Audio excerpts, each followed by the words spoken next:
Hey y'all, thanks for tuning back into Chickanic. Oh, everybody's having a great week. Today I got an itty bitty saw up on the bench, a Stihl MS170. I don't know how many millions of these were sold throughout the years. Unfortunately, they're discontinued now. It was one of those saws that when it came out, I wasn't really fond of it, but over the years it's sort of grown on me. I have worked on probably thousands of these chainsaws. Customer brought this one in, said it's been sitting, will not start. So I thought we'd dig in together and see what's going on, and hopefully save you some time, money, and frustration in the future. But before we get into today's video, if you're a fan of saving time, money, and frustration while fixing your own small engine equipment while watching in-depth tutorials, you've come to the right place because that's what I do. I upload a couple times a week, and if that sounds interesting, hit that like button, smash that subscribe, don't forget to hit the notification bell, and please leave a comment. I love to read through the comments, and I'll reply to all of the early commenters. All right, let's take her outside and see what she does. All right, got her on choke. Do my couple love pulls. Pops off.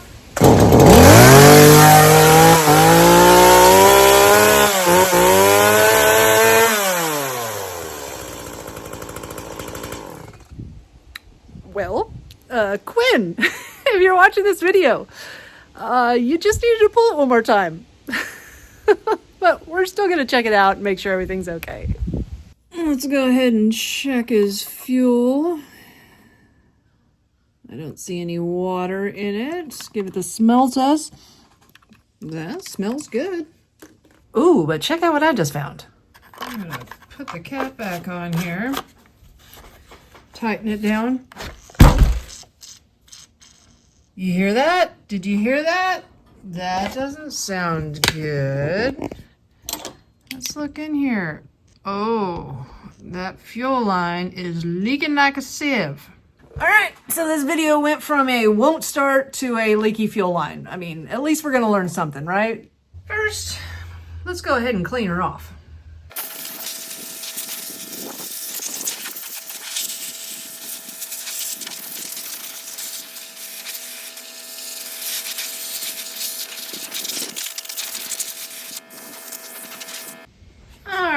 Much butter. So he's got this thing full to the max. I'm gonna go ahead and dump it, but I'm gonna keep it because his gas is still good.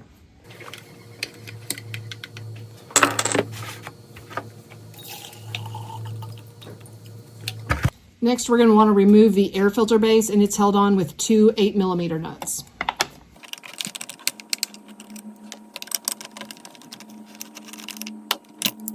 Now, before I go any further, I do want to show you one thing that made me not care for this chainsaw.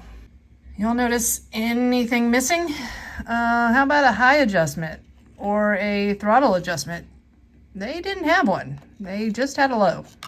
Now, without those adjustments, sometimes it was a make or break for these chainsaws. If we put a carburetor kit in there and it didn't take, and we needed those extra adjustments to get the saw running and couldn't do it, a lot of times customers didn't want to put a $60, $70, $80 carburetor on a $170 chainsaw.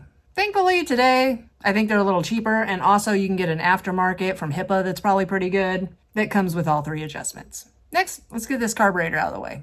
Now, to start out, you're going to want to remove your throttle lever, and if you just engage it and then push your finger down like this, it'll pretty much just pop right out. We're also going to want to remove the choke rod. To do that, you're going to put your finger behind it and bring it up a little bit. Make sure that your carburetor is able to move forward and backwards. And once you do that, you can pretty much get it in a position where you can just slide it right out. Next, we're going to want to remove our whole choke kill lever right here, and it's held in by this little plastic prong. Now be very careful, because if you break this little plastic prong, that is the entire housing of the chainsaw, and then it will never stay in place and your chainsaw is junk. So just be careful when you pull this one up. You're just going to get under here a little bit.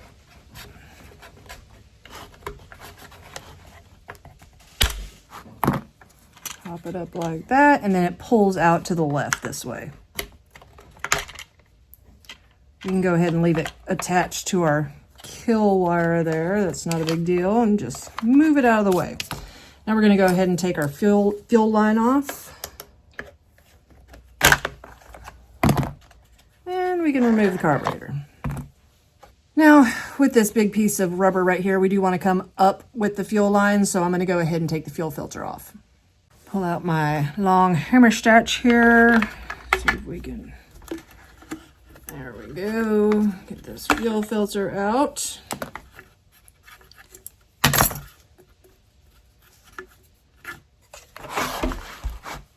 And then we can come out the top.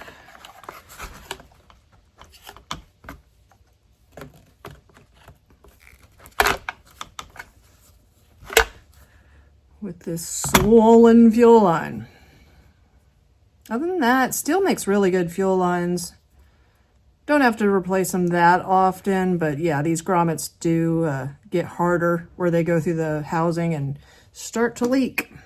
So if you need to get a new fuel line for a MS170, or I think it's on the 180 too, it's a 1130-358-7701. I will leave a link to one in the description box below. All right, so this is the hole that we have to get back into, and we sort of got to finagle it around this little bracket right here.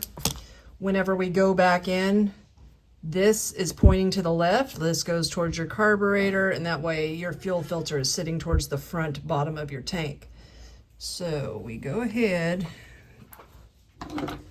start squeezing it in there.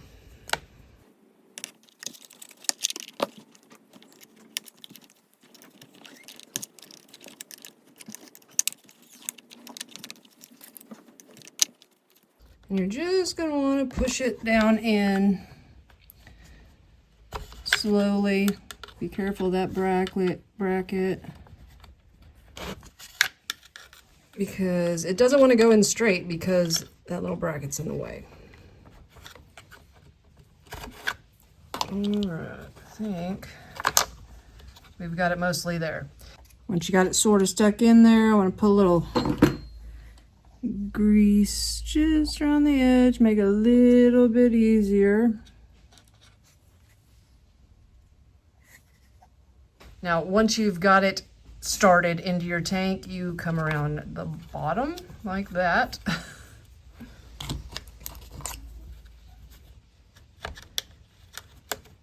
Continue to poke.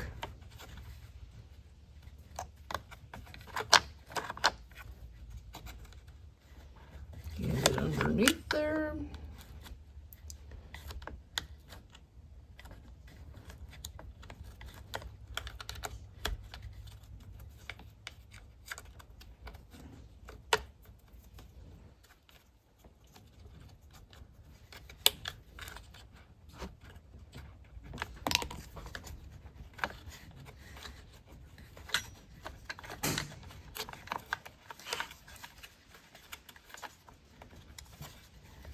All right, pretty far in there now. I'm going to come right around here to get underneath the bracket with the grommet section, and then bring my fuel line back underneath.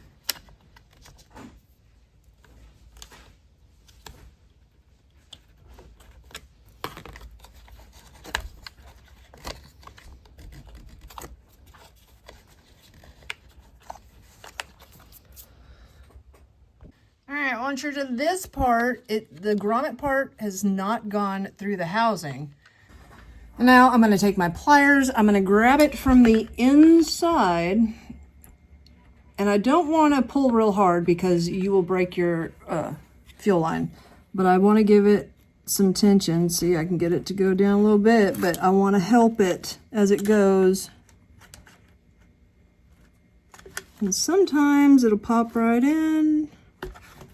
Like that. Got lucky this time. Sometimes you got to chorus it just a little bit more. And once we're in, we can see we're sitting flush there. Looks good.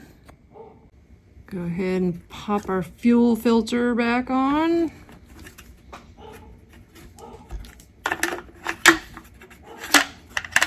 Make sure it's laying towards the front right of the tank.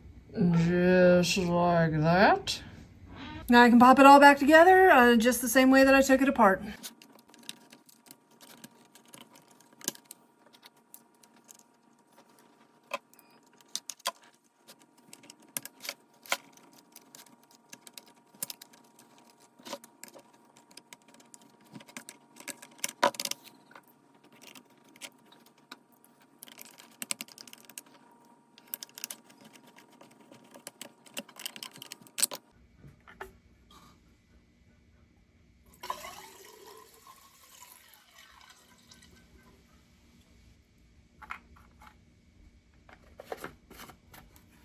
Okay, we're gonna turn her over and see if we hear that gurgling sound of leaky fuel. Nope, sounds good. Let's take a look. Nothing coming out. Now let's make sure she still runs. Choke. Give her my few love pulls.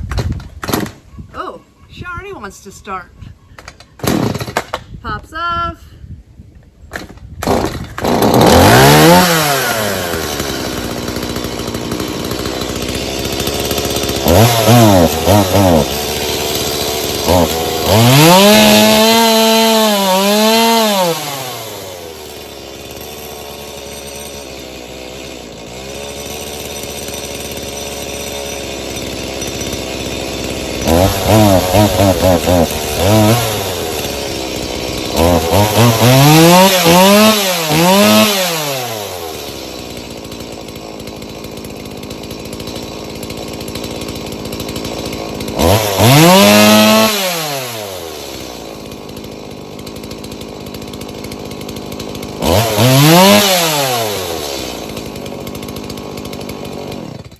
Well, she runs pretty good. That little bit of sporadic running you saw right at the beginning, that could happen to any piece of equipment that's been sitting for a long period of time. I tell everybody, you know, give it a few revs, get those diaphragms loosened up a little bit. That way it'll give it the correct fuel-air mixture. But if it persists, it's definitely something that's an issue that you want to address, but usually it'll work itself out if it's something like this. So guys, thanks again for tuning in to Chickanic. If you want to find any of the tools you saw me use today, you can find them at my Amazon store, or I'll leave links to them in the description box below. Hopefully this video saved you some time, money, and frustration in the future. If you find yourself coming back over and over again, think about hitting that subscribe button. And if you ain't tired of me yet, check this video out right here.